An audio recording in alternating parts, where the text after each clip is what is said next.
बलूचिस्तान में बगावत की आग बरस रही है। विद्रोह की आग में धधक रहा है आतंकिस्तान। खैबर से बलूचिस्तान तक खूनी संघर्ष लगातार जारी है। इस खूनी संघर्ष से ध्यान हटाने के लिए मुनीर की फौज और उसकी कठपुतली शहबाज सरकार रोज कोई ना कोई उलझुल हरकत करती है, खासकर भारत के खिलाफ, जहां उसे मुंह की खानी पड़ती है, लेकिन वो खुद सुधरता नहीं। भारत में तो सिर्फ पाकिस्तानी उच्चायोग के बाहर बुलडोजर एक्शन हुआ, बैरिकेड हटाए गए, लेकिन वहां तो बलूचों ने पाकिस्तान को बलूचिस्तान छोड़ने का हुक्म दे दिया है। पाकिस्तान के अंदरूनी हालात कितने बिगड़े हुए हैं, ये अब बताने की जरूरत नहीं। पूरी दुनिया अब इससे बखूबी वाकिफ है। एक तरफ पीओके में उबाल है, तो दूसरी ओर सालों से बलूचिस्तान में विद्रोह की चिंगारी भड़क कर अब आग बन चुकी है। बलूचिस्तान खुद को पाकिस्तान से अलग देश रिपब्लिक ऑफ बलूचिस्तान घोषित कर चुका है। अपने नेशनल एंथम का ऐलान कर चुके हैं। बलूचिस्तान ने 11 अगस्त को अपनी आजादी की सालगिरह भी मना ली। भले ही पाकिस्तान इस इलाके पर फाइटर जेट लेकर टूट पड़ा हो, लेकिन बलूच लड़ाके हर रोज पाकिस्तानी सेना और रेंजर्स पर हमले करते हैं और अब तो बलूचों ने पाकिस्तानी सेना को तत्काल बलूचिस्तान से निकल जाने की चेतावनी दे दी है। बलूच नेता मीर यार बलूच ने पाकिस्तानी सेना को हमलावर बताया है और बलूचिस्तान छोड़ने से पहले अपने सारे हथियार सरेंडर करने को कहा है। उन्होंने पाकिस्तान को 1971 की याद दिलाई है और कहा है कि उसे अपने हथियार और सैन्य सामान छोड़कर बलूचिस्तान से बाहर चले जाना चाहिए। मीर यार बलूच ने सोशल मीडिया प्लेटफॉर्म एक्स पर यह बयान शेयर किया है, जिसे रिपब्लिक ऑफ बलूचिस्तान के हवाले से जारी किया गया है। इसमें कहा गया कि पाकिस्तानी सेना इस इलाके में गैर कानूनी तरीके से तैनात है और बलूचिस्तान के लोगों की जान, संपत्ति और कारोबार के लिए खतरा है। उन्होंने अंतर्राष्ट्रीय समुदाय से अपील की है कि वो बलूचिस्तान को एक स्वतंत्र देश के तौर पर पहचान दें। पीएलए एक्टिविस्ट मीर यार बलूच ने धू कर जलते इन ट्रकों का वीडियो जारी करके पाकिस्तान की सरकार और सेना को खुली चुनौती दी है। उन्होंने साफ साफ बोल दिया है कि बलूचिस्तान की संपदा अब पाकिस्तान की अर्थव्यवस्था के लिए सप्लाई लाइन नहीं बनेगी, क्योंकि बलूचिस्तान अब सहायता नहीं साझेदारी चाहता है।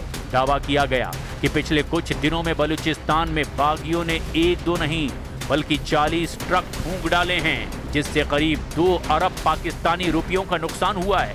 11 अगस्त को बलूचिस्तान की आजादी का ऐलान कर चुके पीएलए के लोगों का आरोप है कि बलूचिस्तान से निकलने वाली गैस का 85% हिस्सा पाकिस्तान के दूसरे प्रांतों को भेज दिया जाता है, जिनमें पंजाब और सिंध प्रांत भी शामिल है। और ये बलूचिस्तान में बगावत की बड़ी वजहों में से एक है। इसका गुस्सा बलूचिस्तान के अलग अलग इलाकों में नजर आया। मस्तुम में तो पाकिस्तान की सेना को उनके ही कैंप से खदेड़ दिया गया, तो बलूचिस्तान के बागियों में से एक पीआरजी ने रेलवे ट्रैक को उखाड़ दिया। पाकिस्तान के सिंध के जैकबाबाद में रेलवे ट्रैक पर धमाका हुआ। पीआरजी ने कहा कि बलूचिस्तान की पूर्ण आजादी तक ये हमले जारी रहेंगे। दरअसल बलूच राष्ट्रवादी संगठन आरोप लगाते हैं कि पाकिस्तान की सेना मिलिट्री ऑपरेशन के जरिए विरोध की आवाज दबाती है। बलूच नेता आरोप लगाते हैं कि गुमशुदगी और लोगों के गायब होने के पीछे आईएसआई है। बलूच संगठनों का दावा है कि लोगों की आवाज को दबाने के लिए पाकिस्तान प्रॉक्सी नेटवर्क का इस्तेमाल कर रहा है।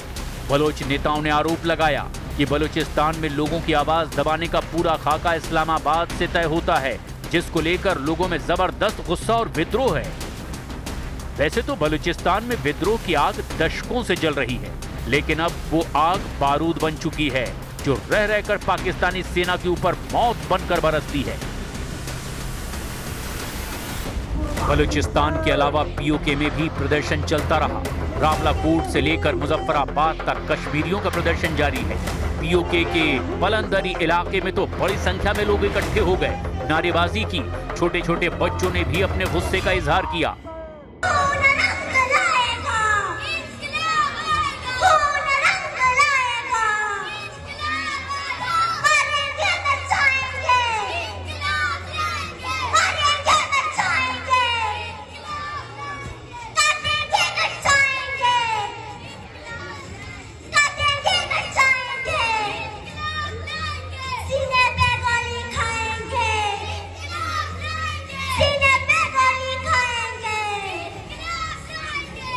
पीओके में प्रदर्शन की अगुवाई करने वाले ज्वाइंट अवामी एक्शन कमेटी यानी JAAC का आरोप है कि प्रदर्शन को दबाने के लिए वहां अनाज की सप्लाई रोक दी गई।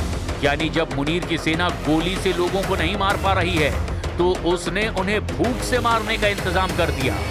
हमने सिर्फ अपना हक मांगा था, जिसे आप लोगों की अदालत में दहशतगर्दी समझा जाता है। आप लोग हमें राशन नहीं पहुंचाएंगे तो क्या हम भूखे मर जाएंगे? रिस्क का वादा अल्लाह ताला ने किया है और वही हमें रिस्क देगा। जो पत्थर में कीड़े को रिस्क दे सकता है वो हम कश्मीरियों को भी रिस्क दे देगा। और अपने हुकूक मांगना अगर दहशतगर्दी है तो हाँ, हम हैं दहशतगर्द। अब हमारी यूनिवर्सिटी CMH हमें सऊदी अरबिया वालों ने बना के दिया है, बॉयज डिग्री कॉलेज हमें दुबई वालों ने बना के दिया है, जिसपे इनकी गंदी रेंजर्स ने कब्जा किया हुआ है। हम किधर जाएं कश्मीरी? पीओके से बलूचिस्तान तक मुनीर एंड कंपनी का दम फूलता दिखाई दे रहा है, क्योंकि लोगों के मन में मौत का डर निकल चुका है। वो जान देकर भी हक की लड़ाई लड़ने पर उतारू हैं। JAAC के नेता अमन खान ने पाकिस्तान सरकार पर तीखा हमला बोला। उन्होंने कहा कि कश्मीर तुम्हारा लाडले बेटा नहीं, बाप है। भारत का इशारा मुख्य रूप से उन मामलों की ओर है जहां चीन ने पाकिस्तान में पलने वाले आतंकवादियों को UNSC की 1267 कमेटी में लिस्ट करने के प्रस्तावों पर रोक लगाई है, जिसमें मुख्य रूप से लश्कर-ए-तैयबा और जैश-ए-मोहम्मद और उनसे जुड़े संगठन के नाम शामिल हैं।